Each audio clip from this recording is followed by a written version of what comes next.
The Finance and Policy Divisions of the Minnesota Senate Agriculture, Rural Development, and Housing Committee met at the University of Minnesota Crookston on this Friday morning.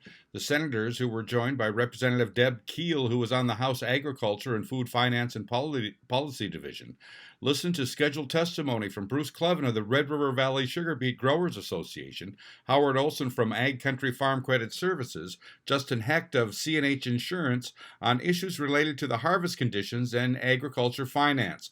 They also heard public testimony ranging from the effects of the harvest to the watershed district and rural broadband.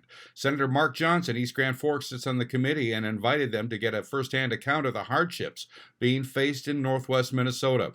We designed today to be more of a how things hang together, said Johnson. So we had folks from area banks and insurance reps come and talk about what the yields are like, what crop situation was, so we get a more complete and fuller picture of exactly what farmers are dealing with. We understand how harvest is going, so how is this going to be affecting them in their financials? So we got a much more full view of that today, which was fantastic to see. Clevin, representing the Red River Valley Sugar Beets Growers Association, testified about the challenging interaction farmers had with the Minnesota State Patrol this fall. Clevin questioned the constitutionality of both the random roadside stops of beet truck drivers and checking of weight tickets for previous loads without a warrant. Clevin told the committee that Colonel Matt Langer, chief of the State Patrol, had been in the area and had been open to a meeting with the association to find better ways to accommodate both the farmers' harvest and the State Patrol's enforcement responsibility. Senator Michael Gogan asked Clevin whether truckers in the association on the North Dakota side of the river had similar engagement with enforcement. Clevin said he doesn't hear anything from farmers in North Dakota on the topic, as North Dakota doesn't set up checkpoints. Howard Olson, Senior Vice President, Insurance and Communications with Ag Country Farm Credit Services, talked about the requirements for farmers to break even on an acre of sugar beets or soybeans this year. Based on a price of $38 per ton, a harvested acre of sugar beets would need to produce 34 tons in 2019 to break even, which is significantly higher than the average production history and higher than the 32 tons an acre he said has been averaged the past couple of years. Given wet conditions, he estimated soybeans would need about 48 bushels per acre to break even.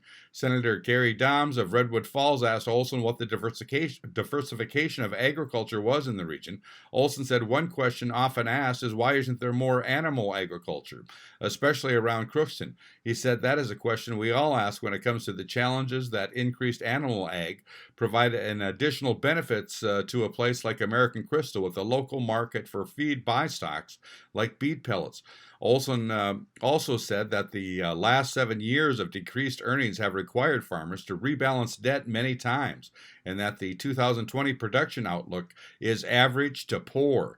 Justin Hecht of C&H Insurance told the committee that while 90% of farmland is insured as part of the hardships, some farmers will choose lower percentage, which lowers their premiums as part of the cost-cutting measures necessary with decreased earnings. Committee Chair Senator Tory Westrom, Elbow Lake, told Hecht he was sure himself and all the senators knew the answer to his question before asking if Hecht had seen a noticeable uptick in the use of crop insurance on all crops. Hecht told the committee they had seen issues across all crops in 2019, from fallen to loss of potatoes and sugar beets. He added that in some cases, soybean harvested from dry parts of fields that were partially flooded wouldn't be accepted because of the potential for contamination. He explained that in those cases, the federal program wouldn't pay for those soybeans because they have been harvested, but the farmer is left with no market to sell them. The committee also heard about the struggles of the potato harvest and trickle-down effect on haulers and others within the community from Casey Folsom. Aaron and Brian Hopka shared their struggles with crop insurance interpretation for potato crops. In addition to losing more than 90% of their 2019 crop, Rhonda Larson talked about how the wet harvest decimated the wheat crop, resulting in low fallen numbers. He also said her farm was unable to lift any sugar beets, normally the buffer for other struggling crops, before the harvest ended. John Swanson told the committee that corn test weights appear like the corn crop, which harvested 79 million bushels in 2018, will be one-third that amount in 2019, equivalent to about 118 million. Brian Clabundy advocated for the committee to continue and even increase funding for mental health and farm advocates, including poverty funding for the Second Rural Farming Mental Health Counselor.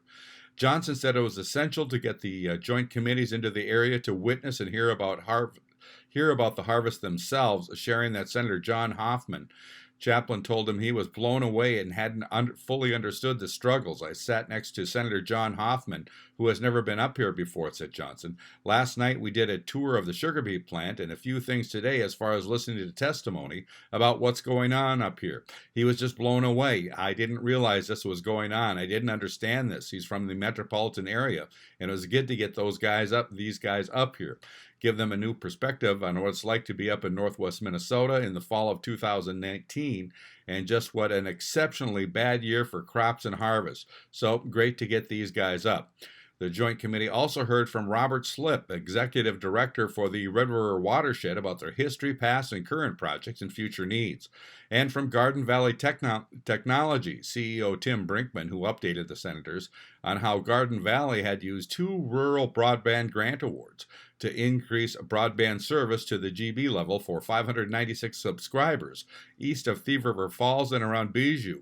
The grants decreased the cost for Garden Valley to upgrade those subscribers from $9,300 to $4,784 per subscriber, with a payback of just over 8 years. Chairman Westrom, who is also a nephew of UMC Professor Lyle Westrom, said it was a good visit. We had a really good visit with a focus on agriculture here in Crookston in northwest Minnesota, said Westrom. Senator Eakin, Senator Johnson, and Representatives Keel were able to join us and very instrumental in getting us up here to hear the plight of farmers, agricultures, and the struggles going on this year. The challenge with the harvest, we heard it from sugar beets, with a third of the crop left in the field. Crop insurance issues, potatoes hit hard. That's not a crop that's real common in other parts of the state. It was a good experience, a very good meeting to come up here to continue to keep the pulse of agriculture and do what we can to keep agriculture strong in Minnesota. It was also encouraging to hear about the rural broadband, the build-outs that are continuing with the funding we passed last year. Those are some of the positive stories that were also talked about. Westrom said the hearing is beneficial to the senators because it becomes more real with real faces on the issues they hear and read about. It's beneficial, said Westrom. One, the plight and struggles in agriculture are real. They become more real when you've got real farmers testifying to our committee's members about their financial concerns, the struggles of getting their crops out, and the struggles of collecting some crop insurance in certain scenarios. We heard about some potato farmers. Those put real faces with those issues that we hear about, read about, and it helps impact the legislature on what we can try to help with. When it comes to regulations, aid payments, mental health, and funding for mental health that goes along with the stress because of these challenging times, these are all good aspects for us to hear right here on the ground. And to have farmers and people affected testifying to our committee. We had a very great sample of farmers and citizens in northwest Minnesota. They did a fantastic job. I'm Neil Carlson reporting for KROXAM.com.